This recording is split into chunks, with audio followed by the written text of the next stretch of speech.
My dear students, today in the class of method of teaching English, today we shall study about the topic difference in poetry and prose teaching.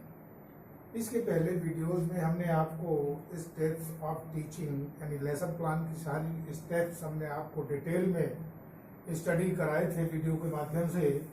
तो आज हम उसी में जो आपका जो reader का पोर्शन होता है, इंग्लिश का पोर्शन होता है, उसमें हमने बताया था कि इंग्लिश बुक में नौ तरह की चीज़ें होती है। उसमें शॉर्ट स्टोरी भी होती है, उसमें पोइम भी हो, पोइट्री भी हो, पोइम भी होती है, उसमें ड्रामा भी होता है, उसमें प्रोज भी होता है। तो इनके लेसन प्लान भी जो है वो अलग अलग तरीके से बनते हैं। तो आज देखिए हमने इस टॉपिक में यही लिया है कि difference in poetry and prose teaching, यानी कि क्या अंतर होता है कि जो है इसमें पोइट्री यानी कविता और ये आपकी प्रोज टीचिंग में, प्रोज शिक्षण में, इसमें क्या डिफरेंस होता है, क्या अंतर होता है।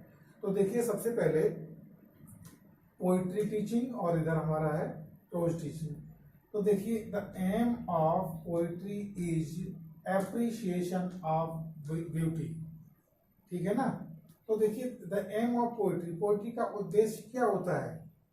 पोइट्री का उद्देश्य होता है कि सुंदरता की विवेचना करना, यानी जो कविता का सौंदर्य होता है, जो कविता का गुण होता है, उसके दोष होते हैं गुणों की सुंदरता है, तो इनकी विवेचना करना होता है, उसका वर्णन करना होता है।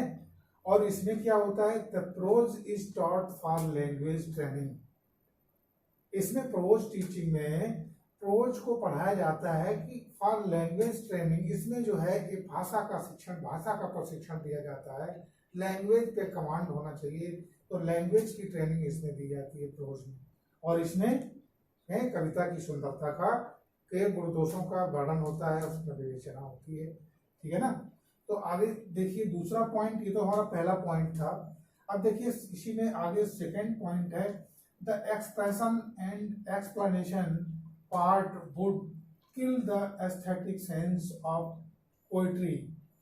तो इसमें देखिए expression and explanation part, poetry जो है बड़ा अगर जो है समझ में नहीं आई तो फिर बड़ा दिक्कत होती है। इसलिए इसको समझने के लिए पूरा आपको सेंस लगाना पड़ता है, पूरा आपको ध्यान देना पड़ेगा। तो इसलिए एक्सप्रेशन एंड एक्सप्लेनेशन, इसका जो एक्सप्रेशन होता है, जो प्रस्तुति होती है, जो हम पढ़ते हैं, रीडिंग करते हैं पोइम को, तो उस बड़ा स्पष्ट होना चाहिए। उसका प्रोनाउंसिएशन, उसका स्ट्रेस, इंटोनेशन, सारी चीज़ों पे ध्यान देने की ज़रूरत होती है, तभी उसका सही एक्सप्रेशन होगा। और जब एक्सप्रेशन सही होगा तो एक्सप्लेनेशन भी सही होगा, आप व्याख्या भी ठीक करेंगे हैं। तो expression and explanation part would kill the aesthetic sense of poetry है। और अगर ये ठीक से इसका जो है एक्सप्रेशन और एक्सप्लेनेशन नहीं होगा तो ये पार्ट क्या कर सकते हैं, एस्थेटिक सेंस को भी खत्म कर सकते हैं। जो इसका एस्थेटिक सेंस होता है उसको खत्म भी कर सकते हैं। अब ये प्रस्तुति और आपका ये वर्ड दोनों चीजें है, और अगर सही है तो उसका सेंसफुल मीनिंग और आप सारांश मिलेगा। इधर देखिए इसमें exposition and explanation are the main constituent of prose. इसमें एक्सपोजिशन, जो आपके वर्ड मीनिंग फ्रेजेस जो होते हैं, यूज ऑफ वर्ड्स या ट्रांसलेशन जिसको कहते हैं, एंड एक्सप्लेनेशन है, ये are the main constituent, main अंश होते हैं, मेन पार्ट होते हैं प्रोज के। इसके ये जो exposition of words, exposition and explanation, इसके तो ये मेन मुख्य भाग होते हैं, मुख्य पार्ट होते हैं प्रोज के। तो अगला देखिए थर्ड है, the poetry should be taught in one go, यानी कविता जो है ना वो एक लय में ही पढ़नी चाहिए, एक लय में ही पढ़ानी चाहिए, एक वे में ही उसको होना चाहिए। ये नहीं कि एक बार जो है आप दूसरे उसमें इंटोनेशन और स्ट्रेस में, दूसरी बार दूसरे, तीसरी बार, तो उसको सेंसफुल नहीं होगा, उसका जो है एस्थेटिक सेंस गड़बड़ हो जाएगा है। तो आगे देखिए इसमें तो वन वे में होना चाहिए, ठीक है। आगे it should not be taken up in small unit है। इसके क्या होना चाहिए, यानी ये बताया कि इसमें पहले लाइन में दिया था poetry should be taught in one go, यानी एक तरह से, यानी पूरी कविता जो आपकी पोएम है वो एक बार में, एक सुर में, यानी एक ताल में पूरी पोएम को पढ़ाए, तभी उसका सही सेंस निकलता है।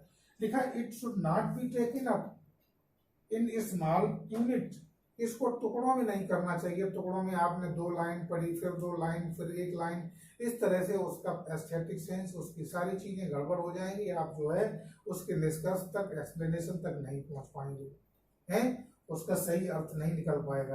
तो इसलिए इसको एक ही ले में, पूरी पोएम को, पूरी कविता को एक बार एक ले में टीचर को पढ़ना चाहिए।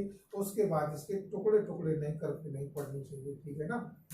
और इसमें क्या होता है, the prose lesson should be broken up in small parts. Prose में जो है ना, हम स्मॉल पार्ट्स इसको तोड़ तोड़ के लिखा है। स्मॉल पार्ट्स में जो है उसके जो, मान लीजिए पैसेज बाय पैसेज या इस जो है, हम पार्ट्स बाय पार्ट्स इसके कई पार्ट कर लेते, यूनिट में डिवाइड कर लेते। एक एक लेसन में हम 8-8, 10-10 यूनिट में डिवाइड कर लेते हैं। उसके बाद हम उसको पढ़ाते हैं, उसकी टीचिंग करते हैं। According to convenience of the student and the teacher, इसमें क्या लिखता है, the prose lesson should be broken up in small parts according to convenience of the student and teacher. Students को कन्वेंस करना और टीचर दोनों ही कन्वेंस होने चाहिए। दोनों को जो है छोटे छोटे टुकड़ों में इसके पार्ट करके और उसके बाद टीचिंग करनी चाहिए, इससे बच्चे कन्वेंस हो सकें, हैं। आगे देखिए, the very small chapter can be taken up in 1 period. यानी अगर बहुत छोटा पार्ट है, रोज का बहुत छोटा कोई लेसन है, तो तब तो उसको जो है, अगर लिखा वेरी स्मॉल चैप्टर, तो can be taken up in 1 period, तब तो इसको एक पीरियड में आप, एक ही यूनिट में आप इसको ले सकते हैं, एक पीरियड में आप इसको पढ़ा सकते हैं। तब इसके हम टुकड़े नहीं करेंगे, तब इसको हम कई यूनिट में डिवाइड नहीं करेंगे, ठीक है।